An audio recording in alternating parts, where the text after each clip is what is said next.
Hello，大家好，歡迎大家收睇今期炒啲乜，我係今日嘅主持 Vicky，咁旁邊咧有好耐冇見嘅孫子喺度，歡迎孫子。Hello，大家好，Vicky 你好，好耐冇見，係我哋上個月啦，我見到你已經係咁好似係，樣個市已經係唔同晒啦，即係見到個嗯，市近排咧港股咧都輕輕冚冚啊。4月份嘅時候咧就大家關心呢個關稅呢樣嘢啦，咁但係依家好似係即係突然之間以往心情啦，已經。好誇張，係啊，即係港股咧，好似啲資金翻晒嚟咁樣咯。我哋見到我個題咧都係講，即係想講下 IPO 咯，即係大家都係非常之關注，因為近排啲 IPO 都係非常之熾熱啊。咁但係講呢樣嘢之前啦，咁當然要講下個市啦。咁其實咧，即係港股咧就穩定翻啲，但係美股嗰邊咧好似仲有啲陰霾喺度。咁啊，特別係因為你見到啲債咧，好似又冇乜人溝咁樣啦，咁所以大家對於好似美元嗰個信心咧，亦都越嚟越薄弱啦。咁所以美股其實呢兩日嘅表現都係差嘅。你自己睇咧，美股即係呢個債嘅嘢，你覺得大家需唔需要好抗傷咧？要 concern 嘅，但係咁佢 concern 係點又唔係要即係咁短線反應唔到嘅。咁但係你話長債拍賣好信息係咩意思咧？就係大家唔係好緊將啲錢擺落啲好長嘅收息工具入邊。咁咩市況會出現呢個問題咧？就係大家啲資金嗱債就唔係我哋債又唔係普通市民玩嘅。我想講最基本嘅入場正常都係 P.I. 啦嚇。咁但係 P.I. 都唔會買好多，真係買好多債嘅咧係有啲好大嘅分 house，買一啲好大嘅一啲私募啊、公募啊 whatever 都好，佢哋要有一個配置喺度。以前我哋就叫做 risk-free product 啦，即係用債嘅息口係。但係如果長債個息高咗嘅話咧，理論上嘅咩意思？就係個 risk-free 嗰個基數大咗。即係話投資人佢哋個意願去投資股市嘅意願理論上低咗嘅。因為更加多嘅嘢去吸翻先得啦。呢個係一個 point 啦。呢個 point 就係如果點解大家會唔肯買咁長嘅債？好似巴菲特都買好短債喺度啦。咁點解咧？就係佢哋覺得個美國經濟嘅前景有好大不確定性喺度。咁樣大家都唔肯擺咁多錢擺咁長啦。咁同埋第三個問題就係大家都擔心嘅，講下6月到期嘅債還唔還到啊？如果還唔到點算咁樣？咁大家都好擔心。我覺得最尾應該都還到嘅，但係就驚佢中間有啲危險啦。咁所以對個市況嚟講，我諗6月份唔係一個好安全嘅 idea。當然大家就話 sell 完尾啦嚇，今年冇發生啦，因為 Apple 已經 sell 咗啦嘛，係咪先？即係買咗 Apple 啦嘛，咁但係尾又唔買啊。但係 June 會唔會買咧？我驚就係真係會到咯。成日都話正義可能會遲到，但係會唔到啊嘛。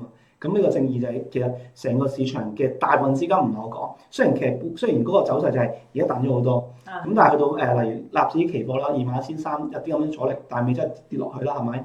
但係重點係有大部分資金，包括有乜最叻嗰幾個，巴菲特啦、呢大Ray Dalio 啦，其實好多人都提過。美國經濟衰退係有啲問題喺度，咁個問題喺度嘅時候就唔係立亂就話個市打彈之後就會解決到嘅，唔係。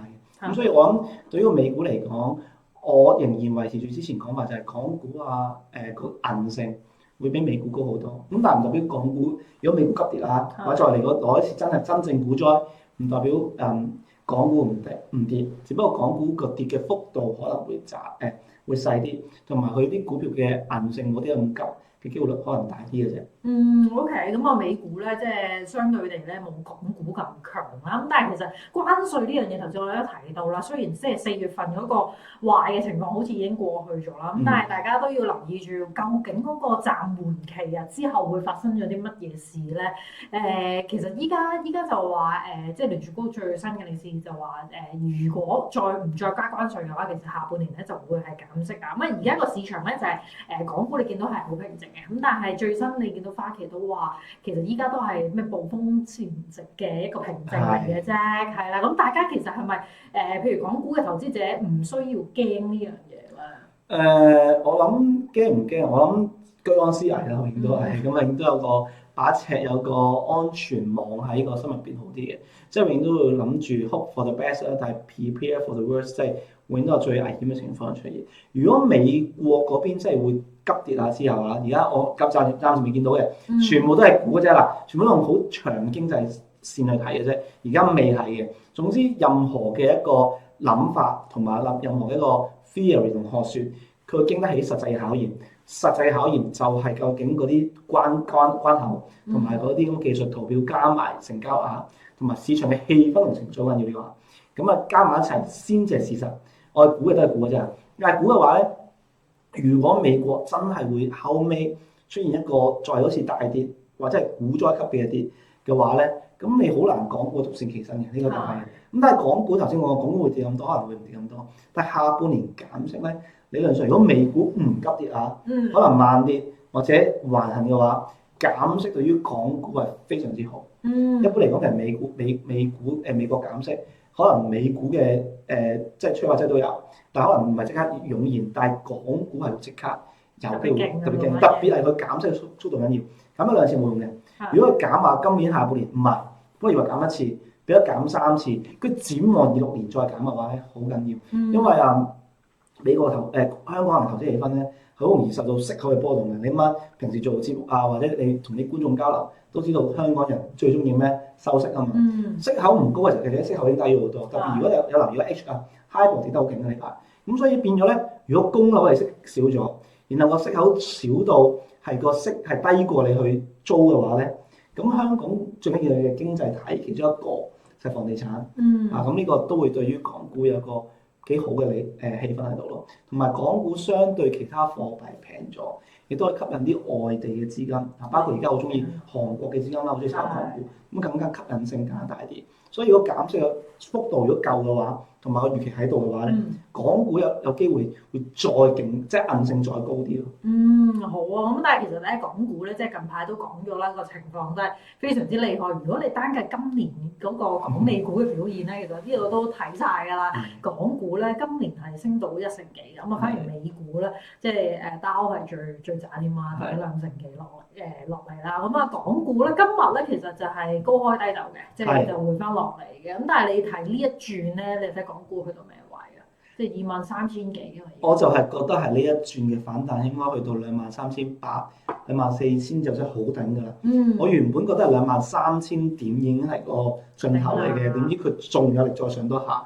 咁呢個要歸功於 IPO 啦，同埋香港個氣氛好好啦。呢個都係始料不及嘅，呢一個升埋呢800點。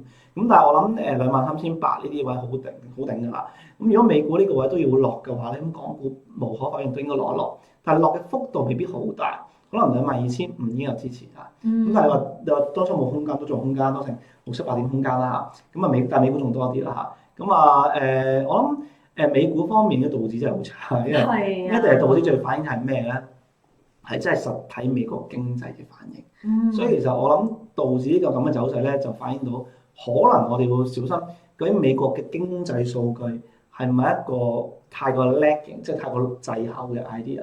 因為大家要明白美國經濟數據咧係可以突然間變嘅，即係如果大家只要你個經驗夠長，唔係年紀啊，經驗夠長嘅朋友就係發覺曾經係試過突然間，本來上個月乜都好好嘅，一片欣欣向榮，下個月調翻轉，全部調翻轉晒，突然間好差，咁有機會。咁所以經濟數據嗰個出嚟嗰個 idea 係可以參考，但係總之有好多唔同嘅具體嘅立體嘅條件要去觀察咯。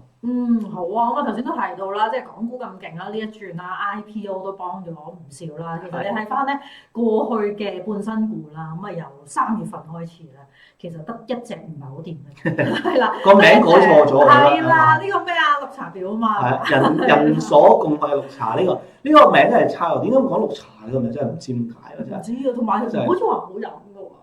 係，佢好似有飲又有食噶嘛。係啊，好似類似香港嗰啲咁嘅台式嗰啲 friend 嗰啲咩？嗱，我冇食過，我真係冇食過。咁多隻入邊啊，我真係冇食過。烏上阿姨我冇食過，但係烏上阿姨係好正。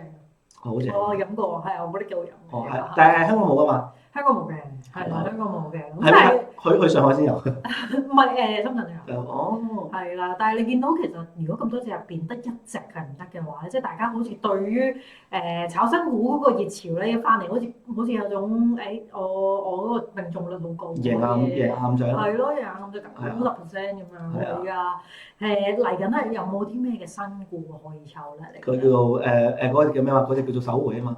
但係首回咧，我今次有少少擔心。其實我覺得，喂，跌咗啦，2565啊嘛。我估2565有一轉暗盤，未必好長。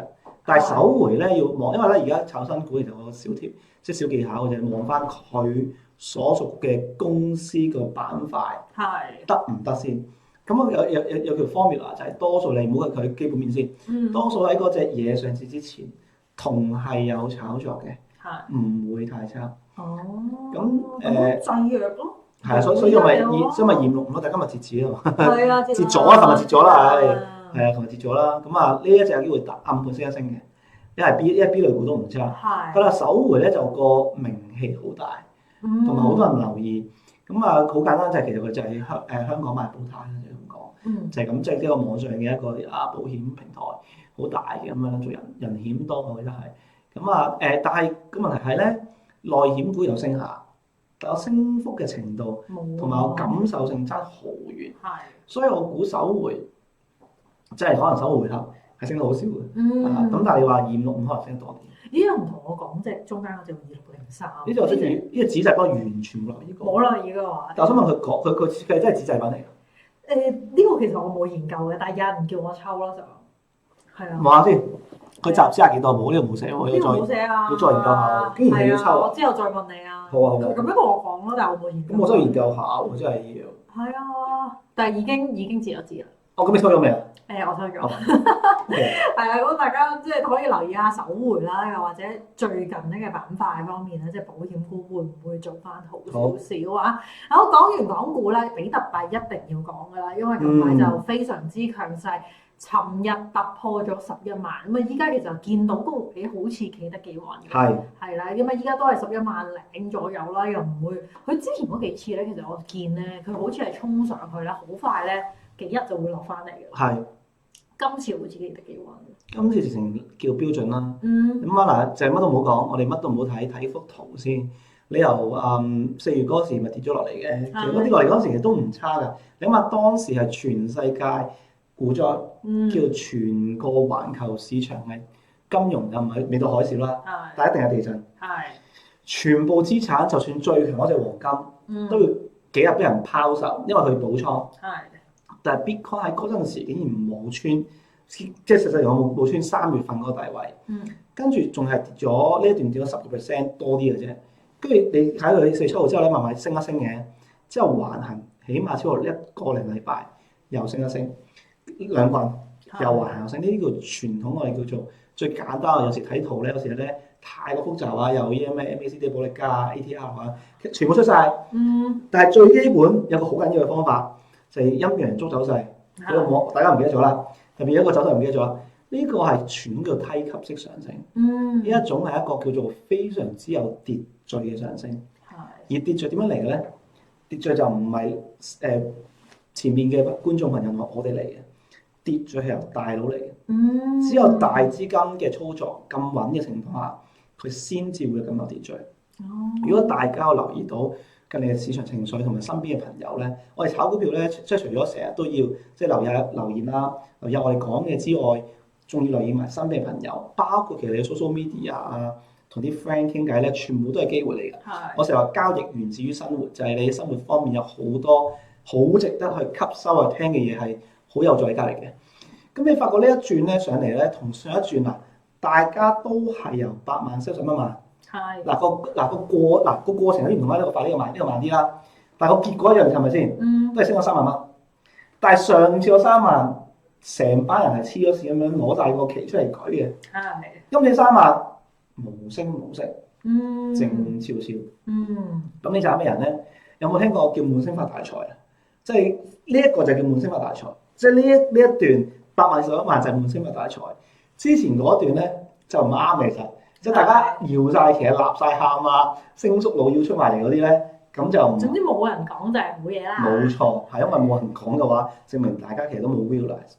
勁嘅人慢慢咁樣做嘢，比較弱嘅手冇入過市。咁所以我諗今次即係突破咧，除非有美股突然急跌，或者跌得好急，即係股災式嘅突然間。如果唔係，極大機會 Bitcoin 就係慢慢咁樣一級級又升上去。咦？但係一級級嘅話，其實嗰個時間會拉到幾長咧？嗱你大估到啊！上次由8萬11萬就3萬，係升咗3成㗎，27% 到啦，20%到27%啦。即係我計你真係起升嗰轉啦。咁用咗幾耐咧？你翻用咗成2個未到2個月啦，差唔多2個月咁滯啊，即係1個半月有多。咁啊，我估之後如果佢勁嘅話，就係可能再慢啲，因為如果美股真係回落咁夠力咧，咁始終而家呢一刻雖然大家都話有叫做 Bitcoin Digital Gold，但係未完全係嘅。咁但係我覺得開始咁嘅 feel 啦，開始有啦。咁可能你咪再預咯，可能之後要多2-3個月先升多2成。特別係第3季特別差嘅，咁可能第2季升嘅，可能仲1個月升嘅啫，我升多10幾%。第3季睇佢會差嘅時候，係急跌嗰隻差定係慢慢回，或者好悶嘅差。我比較覺得，除非美股股災，如果唔係佢會好悶咁樣，因為佢升咗上嚟㗎嘛，會好悶機會大。咁如果唔係美股股災咧，可能都會跌一跌。但係我諗今次嘅跌幅應該就算第3季冇乜可能會超過2成，我覺得啊。咁所以我諗。呢一刻嚟講咧，仲有起碼個零月，我諗最少有得慢慢升上去。個風空間我望係10% 到15%，即係市場預計嘅大概12萬啦，12萬以上。差唔多啦，12萬到13萬5嗰啲位咯。係啦。我預計係呢個位，即係6月第2季之前或者6月30號之前到啦。OK，哇咁快就到啦已經。我諗唔係好快，因為如果12萬就真係6月之前到啦，咁而家11萬咯，升多8%。慢慢。你而家總共有幾多日咧？總共有成一個月07日，每日升。咁啊，如果每日慢慢升啊，升0.1啊，0.2嚟好唔好啊？都差唔多啦。咁呢個真係好大嘅 tips 啊！即係大家就可以睇住啦。Bitcoin 啊，或者其實即係之後仲有啲消息，因為其實下個禮拜又有啲比特幣嘅2025年大會啦。係啦，咁啊，不停都會有啲消息咧去刺激住咧 Bitcoin 嗰個價格㗎。咁啊，睇下係咪真係階梯式咁樣去上啦。以太幣咧，講埋有啲唔同。以太幣我都有觀眾 share 嘅時候都話，如果本身以太幣係跑輸咗好耐，或者係本身叫做揸咗啲蟹貨，又或者你其實唔係揸蟹貨，但係你喺左邊嗰串高追咗少少嘅。我覺得今次反而可能考慮翻 BTC 升10% 咧 ，ETH 可能有個 alpha 喺度，可能升2倍或者2.5倍，即係有 Bitcoin 升10%，我覺得有機會 ETH 升咗2成半到3成。今次嗰個意味嘅追落後意味好重。同埋都係升級嗰啲都講咗一下，咁呢一個都係啲條件，但係我覺得主要係個資金由好紅變咗一平咧，或者一個氣氛翻嚟咧，佢哋會牛，即係打早段嘅牛市會好牛喎。咁所以我 ETH 係早段嘅牛市嗰隻咯，咁所以佢會突然間可能會有幾日升到急㗎。咁佢同 BTC 完全，即係 BTC 你可能你沿住10天線或者沿住階梯慢慢做咧，幾時買都可能慢慢會壓上去。ETH 可能你突然間你一唔做佢爆上去之後，你追唔到嗰啲咯。咁所以 ETH 個 idea 係你可能要再埋伏啲，或者拉回嘅時候做會好啲。咁但係我諗而家呢個上望，咁上望3000蚊呢個位，絕對唔可能啊！絕對唔係冇可能，係絕對有好大可能。我覺得係3000，我覺得有大可能嘅。但係話4000嗰啲又太誇啦，我覺得。點解點講？但係如果6月尾之前，大家有機會再做點實，我哋睇翻個預測準唔準啦？我估6月尾之前應該有機會升到3000㗎啦。升到3000啦，已經。我其實咧，我想講咧，呢個似唔似一個杯餅形態？係啊，係似。應該話似一個杯啦，加個餅啦，係似。不過杯餅咧一般咧好少攞嚟做好底部嘅，都有人做嘅。